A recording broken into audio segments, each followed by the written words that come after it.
त्यांचं एनडीएच्या बद्दल आणि महायुतीच्या बद्दल अतिशय मत स्पष्ट आहे की एनडीए आणि महायुती ही आपली एक आपलं जे काही गठबंधन आहे, हे गठबंधन जे आहे एक विचारधारा घेऊन आपण पुढे जातोय आणि एक जी काय आयडिओलॉजी आहे आणि अजेंडा आहे, विकासाचा अजेंडा हा आपण नेहमी राबवला पाहिजे, याच्यावर त्यांचा भर असतो.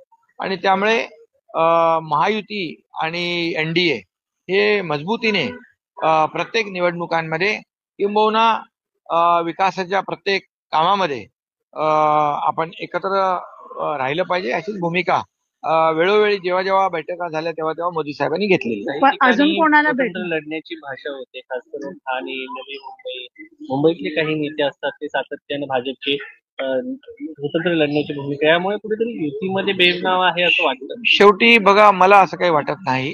शेवटी कार्यकर्ते असतात, त्या भागातले नेते असतात. हे स्थानिक स्वराज्य संस्था ही निवडणूक जी आहे ही ग्रासरूटची निवडणूक आहे आणि कार्यकर्त्यांनाही वाटत असतं की या निवडणुका लढलं पाहिजे. परंतु शेवटी अंतिम निर्णय वरिष्ठ घेत असतात आणि एकदा वरिष्ठांनी निर्णय घेतला महायुतीच्या की मग ते कार्यकर्ते फॉलो करत असतात, कारण आम्ही शिस्तीने चालणारे, शिस्तीने वागणारे सगळे लोक आहोत. रवींद्र धंगेकर आणि मुरलीधर मोहोळ यांच्यातील वाद आता विकोपाला जाताना पाहायला मिळतो. दररोज याच्यावरती आरोपावर प्रत्यारोप होताना पाहायला मिळतो. रवींद्र धंगेकरांना देखील माझ्याकडून निरोप गेलेला आहे की महायुतीमध्ये कुठेही मतभेद होता कामा नये, महायुतीमध्ये कुठेही मिठाचा खडा पडता कामा नये, याची काळजी प्रत्येकाने घेतली पाहिजे. आणि मी त्या दिवशी पण जेव्हा पुण्यात गेलो तेव्हाही मी भाष्य केलं होतं, आजही करतो. प्रत्येक कार्यकर्त्यांनी महायुती जपली पाहिजे आणि महायुतीमध्ये कुठेही बेबनाव होईल अशा प्रकारचं कृत्य, वक्तव्य करू नये. त्यांच्यावरती कारवाई करणार का त्यांच्या वक्तव्यावरून?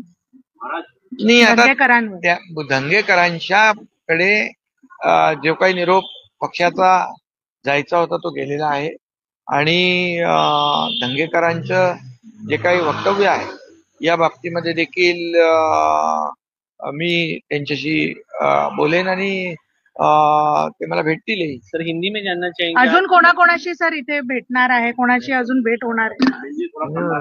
सर, आज प्रथमची भेट घेतल्यानंतर नातवाची पुन्हा एकदा आठवण काढली का त्यांनी? नातवा रुद्रांशवर खूप आदरणीय प्रधानमंत्री महोदयांचं प्रेम आहे आणि ते नेहमीच्या भेटीमध्ये रुद्रांच्या बद्दल विचारतातच. सर, हिंदी में जानना चाहेंगे कि आप इंडिया दौरे पे है, क्या बातचीत? ये सदीचा भेंट थी दिवाली के उपलक्ष्य में और आदरणीय प्रधानमंत्री जी उनके व्यस्त समय में से भी मुझे आज उन्होंने समय दिया है, इसलिए मैं उनको बहुत बहुत धन्यवाद देता हूँ, उनका आभार व्यक्त करता हूँ. बिहार के चुनाव होने जा रहे, उनके दौरे भी चालू है और ऐसे समय में वो दिवाली के लिए मैंने सदीचा भेंट के लिए आज मुझे उन्होंने समय दिया और आज हमारी मुलाकात हुई और बहुत अच्छी मुलाकात हुई. उनको मिलने के बाद एक ऊर्जा भी, प्रेरणा भी मिलती है. एक एनडीए के तो हमारे वो प्रमुख है, देश के प्रधानमंत्री जी है, इसका भी हमें फख्र है कि देश को आगे बढ़ाने का काम वो कर रहे हैं. ऐसी परिस्थिति देखे तो दुनिया में कई देशों की हालत खराब है, लेकिन हमारे देश की जो परिस्थिति है, प्रगति है, वो अर्थव्यवस्था को बढ़ावा देने का, मजबूत करने का काम आदरणीय प्रधानमंत्री जी कर रहे हैं और इसलिए भी हमें उनका अभिमान, गौरव है. बिहार के इलेक्शंस आने वाला है, उसको लेकर कहीं पे कुछ बातचीत हुई है? क्योंकि सर बिहार तो जीतेंगे, एनडीए बिहार जीतेगी, बिल्कुल जीतेगी. आप भी जाएंगे सर? और हमारे तो जहाँ बिहार के लोग रहते हैं, मुंबई, एमएमआर, थाने में सभी हमारी बैठकें शुरू है और वो काफी लोग हैं जो बिहार से महाराष्ट्र में आए हुए काम करते हैं, खास करके शहरों में, और उनको भी सब काम पर लग गए.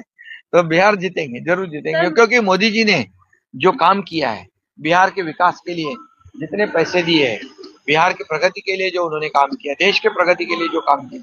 अभी एक ही बात है, जो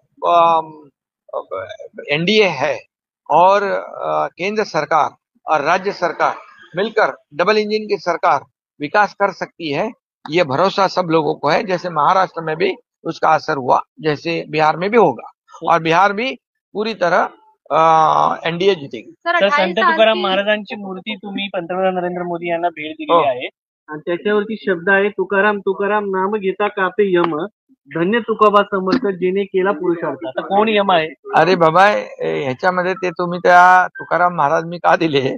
आता आपली कार्तिकी एकादशी आहे, कार्तिकी एकादशी आहे आणि कार्तिकी एकादशी 1-2 तारखेला आहे, आणि म्हणजे त्याचं औचित्य साधून तुकाराम महाराज, कारण शेवटी महाराष्ट्र ही संतांची भूमी आहे आणि मोदीजी जेव्हा महाराष्ट्रात येतात तेव्हा आवर्जून संतांची नावं घेतात, संतांची भूमी म्हणून उल्लेख करतात.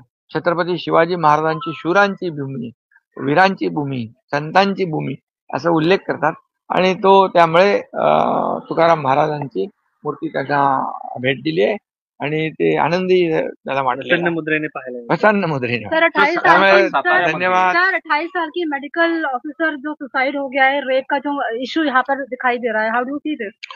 इसमें मैंने सुबह ही एसपी से बात की है और वहाँ पर जो हादसा हुआ है बहुत ही दुर्भाग्यपूर्ण है। एक डॉक्टर महिला के साथ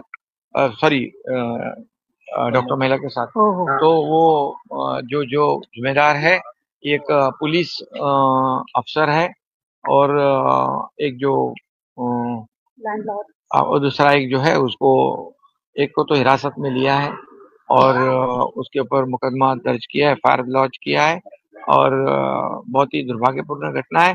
इसमें मैंने पुलिस अधीक्षक एसपी से कहा है कि जो भी इसमें दोषी है उसको बिल्कुल बख्शा नहीं जाना चाहिए, कड़ी कार्रवाई उसके ऊपर होनी चाहिए और उसके दिशा में काम सुरू आहे। मराठीचे महत्वाचा मुद्दा आहे. साताऱ्याची जी डॉक्टर महिला तिच्याबद्दल जे काही घटना झालेली आहे, अतिशय दुर्दैवी घटना आहे। मी एसपींच्या बरोबर चर्चा केलेली आहे, आरोपीला एका अटक झालेली आहे आणि तात्काळ जे कोणी दोषी असतील त्यांच्यावर कारवाई होईल, कुणालाही पाठीशी घातलं जाणार नाही, बिलकुल कठोर कारवाई या ठिकाणी झाली पाहिजे, अशा प्रकारचं स्वतः मी एसपींशी बोललेलो आहे।